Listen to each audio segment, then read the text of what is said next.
I don't think I ever really believed everything. And I realized that quite a few of the things didn't hold water. The actual religions were man-made from wherever. God?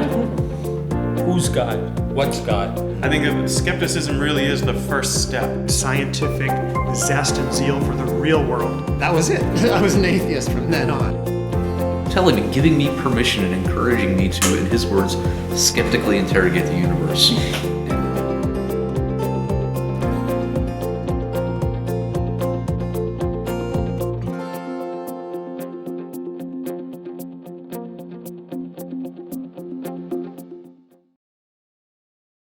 Hi, I'm Red.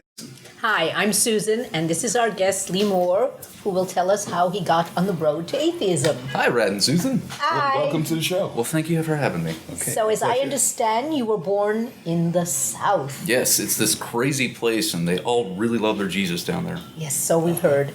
The Bible Belt area. Yeah, they kind of hit you with that belt a lot, and sometimes with the Bible itself. But yeah, that's where I'm from. And now I'm here with all of you sane, wonderful people, and it's so nice. Well, that's good. But your family is still down there in the Bible Belt? Oh, yeah. Within the whole religious system? Well, they've always been religious, and I'm pretty sure they'll always be religious, and I'm kind of the black sheep. I'm the one who made it out. But yes, they're down there praying away. And what brought you to the road to atheism?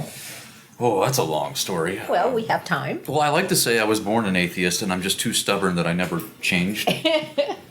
But at an early age, my parents were very religious. And it's Southern Baptist, evangelical, kind of that mix that you have all over the South. Right. That was the environment. It wasn't just my family; it was our neighbors, Yes, the community. yes. That's you were in with that brand of Jesus, or you were bad, and you go away. But I was raised in that kind of environment, and from an early age, I started to wonder whether or not people were telling me the truth about things. People were lying to me. People were wrong about things. And the older I got, the more I started to understand that humans were fallible. They weren't always dishonest. They just weren't always right. But I remember very distinctly, I was probably about 7 or 8 years old. And my dad had these VHS tapes of Carl Sagan's Cosmos. Ah. And I had no cartoons. There was nothing going on. So I put one in. And here's this brilliant man, this absolutely kind, wonderful human being, telling me, not just telling me, giving me permission and encouraging me to, in his words, skeptically interrogate the universe. And just, that was me. It was as if he was talking directly to me. I know it's like a Jesus thing. No, so all of a sudden I had license to start being a skeptic, to start saying, well, you're wrong. Well, where's your evidence? Yeah. And actually, a few specific cases where that skepticism paid off, because I remember there was the Santa Claus story. You know, you're a kid, you're told Santa, if you're a good little boy or a good little girl, Santa's going to bring you gifts and all is well.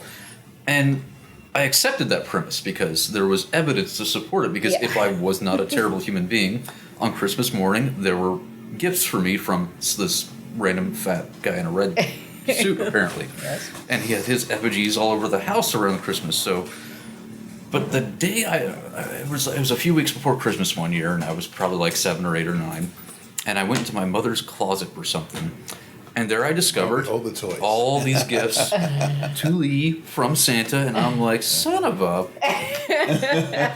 We got it. So Santa pushed you on the road to atheism. It wasn't just Santa, it was also Chris Columbus. Oh, what did he do? Well, I mean, that was definitely... That said, okay, there's no Santa, and this Jesus thing is probably already ridiculous, but what made me a very aggressive skeptic was Christopher Columbus, because in middle school, I remember we had to celebrate Chris Columbus Day. Big, you know, Columbus discovered America. Columbus was this great explorer. He was this wonderful human being. He was a good Catholic. And then they had us do a report on him. And instead of the traditional thing, go to the school library and pick out a book, I said, well, I'm going to go all out. I'm going to do this right because I really want a good grade. Right. So I actually did some research on it. And at this time, the internet was in its absolute infancy, but it did exist. And I was one of the very few privileged people to actually have internet access in my home. My dad was a programmer, so like the early days of CompuServe and Prodigy, you could pull up bulletin boards with all kinds of information. So that's what I did, and I did my research. And here I find out that Chris Columbus did not discover America. I was told he discovered America. Mm-hmm. He was not a great explorer. He wasn't he was kind of an atrocious human being, and all of these articles and all of these references citing example after example, showing me that everything I was told in school was just a flat-out fallacy. It was bogus. And after that, I was just like, I'm done. So I wrote this huge tell-off-my-teacher paper, and I got an F. Oh dear. You did? And that did not go well with me, and my parents unwilling to fight it, so I fought it, and I lost because, stupid kid. Really? Yeah, see, now this is you voicing your opinion. I wasn't what you voicing read. my opinion, I was voicing facts. Okay, Yes. right. You wrote down. I was you wrote citing down references. information. I was doing what And you- college kids do. Did you back that reference up and Yes. show them that? And, Yes. and they still were not guessed that because they didn't. Because they it wasn't wanted you to curriculum. Follow what the teachers said. Because Right. you're not It wasn't- supposed to be right in school. You're supposed to do what you're told. I know. You're I supposed know. to I learn figured what we that put was in the- front of you. that And was it's the argument. and I've heard it's not that much of the case in the North, but in the South, I didn't learn about evolution until college because in high school, evolution was just a tab. But that's not on the curriculum. We don't talk about evolution. It's not what we're teaching you. It's wrong. It's bad. You don't need to know it, or it's just Talking snakes and flying dragons. Yeah, pretty are more much. important. Okay, I got that. You had a mind of your own. You started to evidently think logically, and you were doing it at a very young age. And you voiced your opinion about that. You told them your feelings. Yes. And they didn't like that. no. Okay. But and- you didn't stop. It didn't stop you from continuing to be a skeptic. Well, once again, I'm a very stubborn person, Right. and when I know I'm right, I'm not going to back down. I don't care what you've got in front of me. There are 4 lights, and we're just going to leave it at that. But yes, I've had all sorts of punishments, all sorts of aggression laid towards me for thinking outside the box, and it was a rough upbringing, but it was all right. Did you have any rewards for thinking outside of the box, meeting people with like-minded thoughts? Okay. And yes, and this might sound a little hedonistic and horrible, but we're going to run with it. So I read the Bible cover to cover. Okay. And in my dating years, and I remember reading the Bible cover to cover, and I remember all my friends were all about this premarital sex thing is bad. That's what we're told. We're going to do it anyway, but it's bad. You can't do it. So, and I was like, well, I'm going to see what you guys think. And I read the Bible, and I came to the conclusion after reading the Bible that premarital sex was bad, but rape was okay. So there goes that whole premarital sex argument. So Right. I started having teenage sex, and it was awkward, but it was awesome after it was awkward. Yeah. So that was one of my rewards. I got to experience that wonderful sensation at an early age Without the guilt. without no guilt, no crying. Well, a little bit of embarrassment, a little bit of crying, but for the most part, lots of fun. I didn't have the restrictions on like early drug use. Not heavy drugs. I mean, I could smoke pot and not feel guilty about it. I could have a beer and so what? I'm a teenager. Who cares? Right. There's nothing wrong with this. But now, you obviously had friends, and they had like-minded thoughts. How about like-minded thoughts as far as not just smoking, whatever, drinking, but philosophical thoughts as well? Not at first, but it took a lot of me yelling and being aggressive and being on the warpath, and some of them kind of came around. I was, in my early days of aggressive atheism, I didn't exactly have the how to convince someone to not be an idiot speech down pat. Did you lose a lot of friends because of if you? I have lost so many. Over the years, I've gotten more and more aggressive with my atheism, more and more open, more and more. I'm just not going to back down. You're going to stop telling me crazy things, and you're going to start being a sane human being, or get out of my life. And it's costed me. It's costed me friends. It's cost me family. But once again, very stubborn. Can't back down. You've gained some friends, though. I have gained like-minded thoughts. I've gained more than friends in the atheist communities that I've discovered both back home and up here in New York. I've got way more than friends. I've got my best friends are now in the atheist community. My surrogate family. It's what's kept me alive. It's what pays my bills. It's what keeps me going. Is the work I do, the friends I've made, and the people that we try to help. Okay. So you went to college. Did you go to college in the South, or did?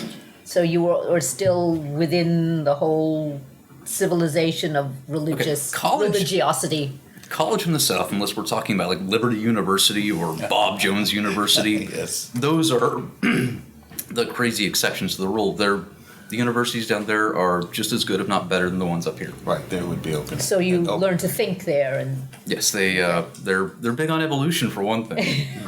They're big on preparing you for the real world, not just giving you some fantasy to keep you docile. You go to college, you must be for real. So we're going to teach you to think. you Not that I certainly either, learned. What did you major in? Computer sciences, network engineering, And any electives that you took that were of interest? frat parties, a few other extracurricular activities that were fun. Not really. No, it was Okay. mostly hedonism. Okay, that's very interesting. Later on in life, work or anything like that, do you do any philanthropical type of, are you involved philanthropically? Well, that's pretty much all I do these days. Tell us about that. We'd like to know. About 5 or 6 years ago, myself and my partner, or my friend, who is my partner in business, and not that kind of partner, get it right, my business partner, Brian Allen, founded the Atheist News Network. And we decided that there just wasn't enough news out there that is of interest to atheists that's about what's happening in the world of religion or what's happening in the world of atheism. So we started this online TV news series and started writing articles and eventually moved on to podcasts, and we've been doing that ever since. When I moved up here, I teamed up with Don Kennedy Albert and Michael Dorian. We founded The Godless Revival. It is a monthly atheist variety show that highlights the best New York has to offer in the world of atheism. But most importantly, what I do is I work for a charity called We Are Atheism. And what we do, we're the world's only atheist by name charity. We take in donations, and we use those donations that instead of passing out Bibles or a random meal to people, and what the religious do with charity, and it's a And really proselytize at the same it's time an they hand aggressive out their recruitment meals. policy that's really unethical. We're going to show them how to do charity right. So when disaster strikes, and it has, when Sandy happened, we came, we were in force, we gave money, we gave whatever support we could, but we're building ourselves to the point where we're not giving out a handout. We want to actually, when bad things happen, we'll help you rebuild your house. We want to be in that kind of position, so we're building up to that point. Something like what former President Carter is doing with the Yes. Oh, building, yes. building different yes, houses. yes. Yeah, right. But it's not even just like natural and economic disasters happen in our Yes. country, and everyone, not just atheists, everyone is either out of work or behind on their bills to the point where they're losing their homes. And every day I hear about someone else I know that's just falling behind to the point where they don't know if they're going to have a place to live. So one of the things we're trying to do is just help those people. Either help them get temporarily fixed and then get to themselves to a point where they can completely self-sustain and progress. Okay. And that's just something that atheists, we don't have that safety net. The churches, they do take care of their own, but for the most part, the atheist communities do not have a massive organized front to really support one another, and that's something we aim to change. Yes, that's very good. Well, that's through your news that you're doing and actual work getting out there where people see you doing that. Yeah. That's very good. It's going to be. It might be rough being an open atheist, and it can be rough at times, but the rewards are so worth it. And the fact of the matter is, until we all come out and accept the fact that there's nothing wrong with being an atheist, nothing's going to change. We're going to keep being seen as less than rapists or less than militant aggressive Muslims or whatever the hell those statistics keep saying. You've got to come out. You got to be proud. There's nothing wrong with it. And best of all, we have your back. New York City Atheists, the group I am with right now, has your back, and they are a wonderful group of people. I love fighting with them. I love working with them. I love supporting them. Well, with the news, you can check us out online at apartmentj.com. And like I said, these days, we're at apartment and the letter J.com for our weekly podcast. And you can actually watch it live on YouTube now. We're kind of gone back to video. And we bring in a panel of brilliant atheists from all over the country. It's all done online, and we discuss current events. We discuss current concepts, or just what everyone's up to, what projects people are working on, what's worth supporting, with a lot of really bad humor. So there's that aspect to it. Because atheism shouldn't be boring, it shouldn't be bland. We should have some fun with it. Right. Just like everybody should- else said. we- We are humans. Yes. Why do the religious get to have all the fun? Why do they get to celebrate? We should Do be they the ones really celebrating. have fun? Because they always have to be so I was being guilty about it. sarcastic. Yeah, oh, I see. Okay, Well, they do have that sacramental wine, and that stuff I hear is delicious.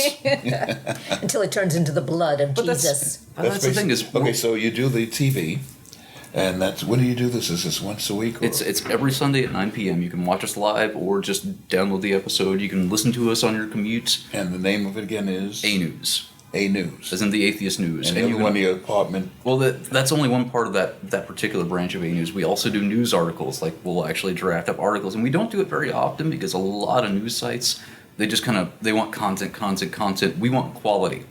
And one of the big things we did, and something that's actually gotten us a lot of national attention was the National Atheist Party. Have you guys ever heard of them? Yes, we've heard of them. They rigged their own internal elections, and they were run by some really, really sleazy people. And we exposed that, and we put that out there for everyone to see. We presented the evidence, and we're not going to have atheist groups like that try to take advantage of the atheist community. Right, to tarnish everything, and Exactly. And the other groups are just waiting for you to Yeah. put us down, saying, "See, we told you so about those groups." I agree with you, and that's not a bad idea to be able to self cleanse and self. Unlike the churches, which cover up their dirt. Oh yeah, Yeah. we raped those children, but it was years ago, so no one cares. Right. No, we're gonna stand by our principles. We're gonna be decent human beings, and we're gonna show the world that atheists are trustworthy. Okay. And if some of us step up and do some shady stuff, we've got to expose it. But that's the most important thing we do over at A News, and that's the most serious thing we do at A News. But on a more fun note, the Godless Revival, which is our monthly atheist variety show. Like On I said, Sundays. It's always on Sundays because that's the main holy meal. day. That's the main meal. It's also the day that we know you have off work, so we know you can come out. But like I said, we'll take the best talent that we can find here, the best comedy, the best music, and the best activist speakers, and that's so important to me. I could do without all the fun stuff so long as I had an activist on stage every month telling us about where the fight is, what you can do to support it. Here's what's going on. That's why I do it. My partners, Don and Michael, who are brilliant, hardcore, militant atheists in every sense of the word, are just the absolute best people to work with. Michael, our host, is one of the best MCs I've ever seen. Puts on the great show. Don is by far the most talented musician I've met in New York, and that's saying something.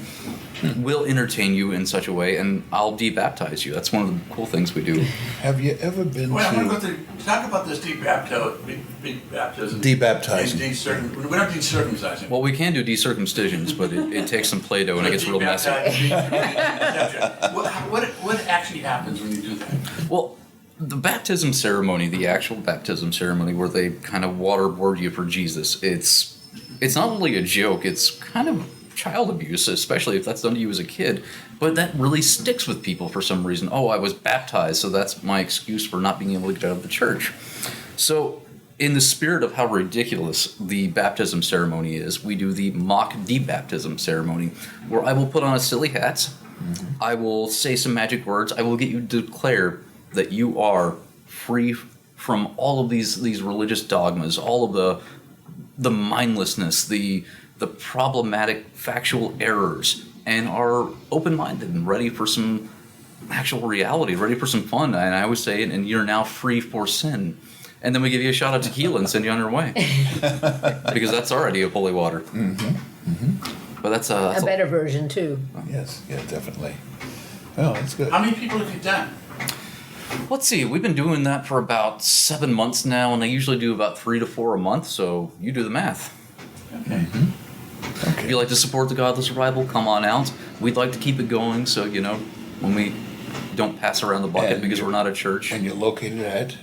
You can find us at Connolly's, and we're usually the last Sunday at the Connolly's, 45th Street, Times Square in Manhattan. And we're usually the last Sunday of the month, but check out our meetup, check out our Facebook, because we do change it up. Like, we're not going to do it the last Friday of this month, or the last Sunday of this month, because Thanksgiving and all that other. What floor are you on, though? You're not on the main floor. You're We're on the 3rd floor. 3rd floor. They have this really beautiful bar and stage area, clean bathrooms, and clean bathrooms are hard to find. Yes, Here in Manhattan. That's a sign of a good restaurant. When It you go is. in the bathroom and see that it's Food's clean. great, the drinks are great, and afterwards, after the show is over, they've got a rooftop bar. We probably won't do this too much in the wintertime, but we do it all summer. We all go up there and we get to know each other. We are not leaders. You guys that come are not a congregation. I am not a priest. I am your equal in every way, shape, or form, and you are my equal in every way, shape, or form. No authority over anyone. Everyone is treated as a fellow human being, and that's the camaraderie. That's the community we want to build. But you're an entertainer, and you have to be with the band, with the group, and Sure.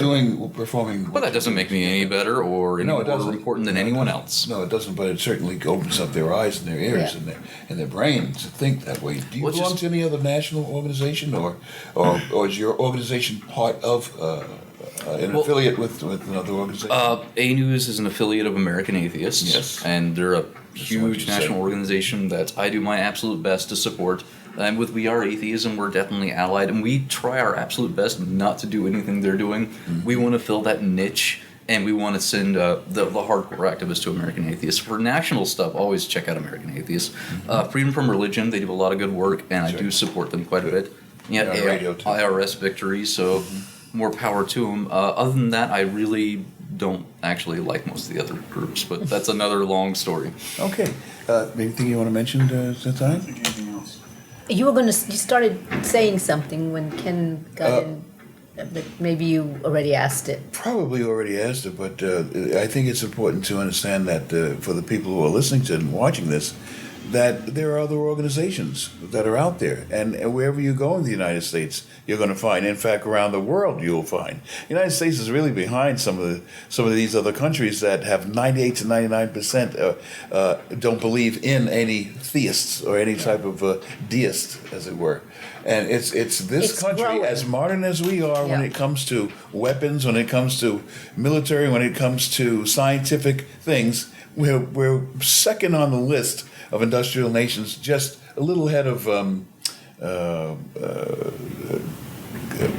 one of the other countries. I'm trying to think of the name right now, but that's unfortunately We're that's also kind of falling behind in science. We're Really? falling behind in a lot well, of we are areas. because of our lack of immigration laws that are out there. We're not letting in those people who have the expertise, who are good students, who get our best education, And we have the people- and stay here and develop things. They go back to their countries, and now they're competing with us. Stopping, trying to teach creationism instead of evolution, because that's just part of it. Then they'll also want to go against geology and astronomy. This They're reason- sabotaging our country. One of the reasons why, and I just want to mention this, is the fact is that you have a lot of religious organizations in the United States, are against certain science developments, whether it's stem cell technology and things of that nature, and feel that we're invading and trying to be God-like, et cetera, which is a lot of baloney. Well, But they should stop going to doctors. yeah, and Stop going to doctors and be a hypocrite. that's right. Yeah. That's right. And this puts us in a bad light, and it also keeps us from getting the best quality people. Or doing the best. And doing the best. Look what happened with we had what was going to be a very large type of accelerator.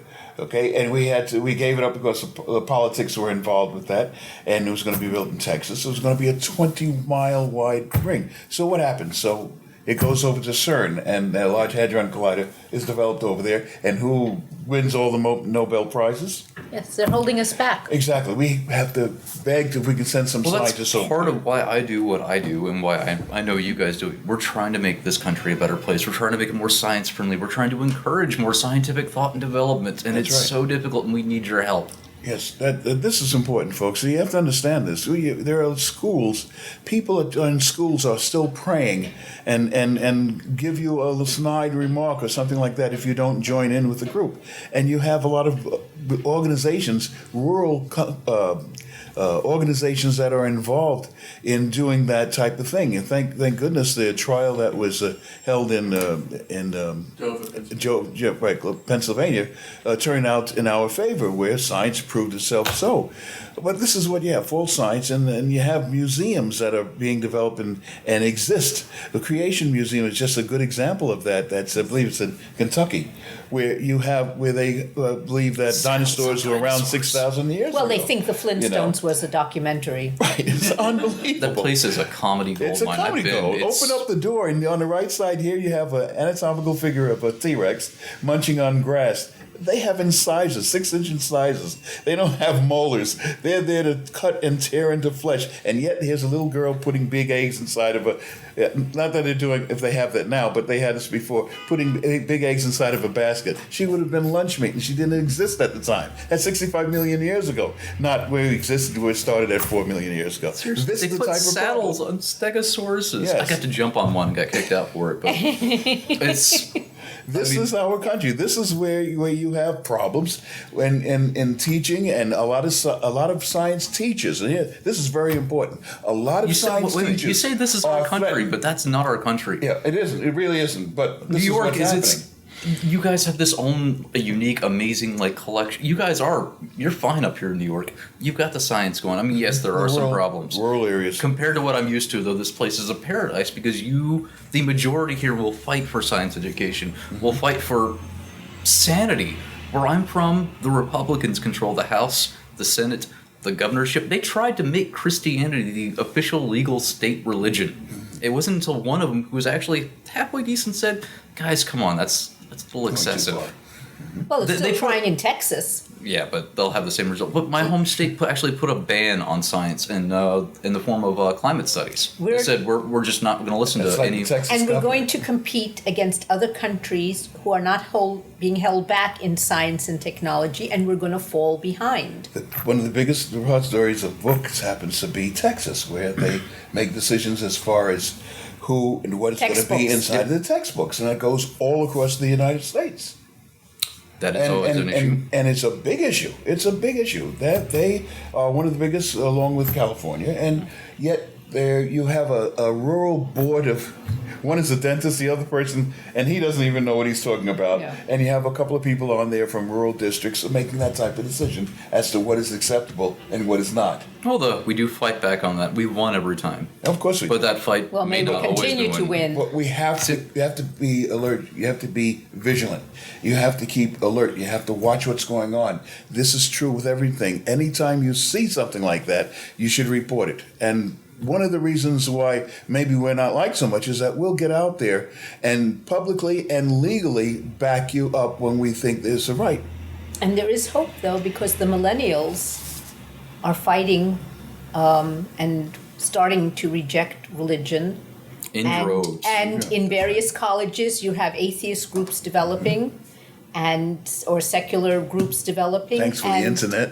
Yes, yes, I think the internet Thank you very much for that. The internet is religion's Achilles heel because that way we pass our information around, and anyone who's at all curious can, even if they're surrounded by church people, can go online and just ask a question and find answers. That's right. Answers are there. And not only that, listen to some of those debates. Go online and listen to the debates of religion versus science, and you'll be very surprised when it comes to logic and illogical type of conclusions when it comes to that. I think that's very important too. Yes. And we think you're important, and we wish you the best in doing what you're doing, and your organization is important. Well, our organizations only work as well as the folks who support them. So, folks, especially in the South, we need your help. We need your help badly. So, keep coming out. Keep coming out and saying I'm an atheist. Support us in any way you can across the board, and we'll win this fight eventually. Thank you very much. We certainly appreciate having you on.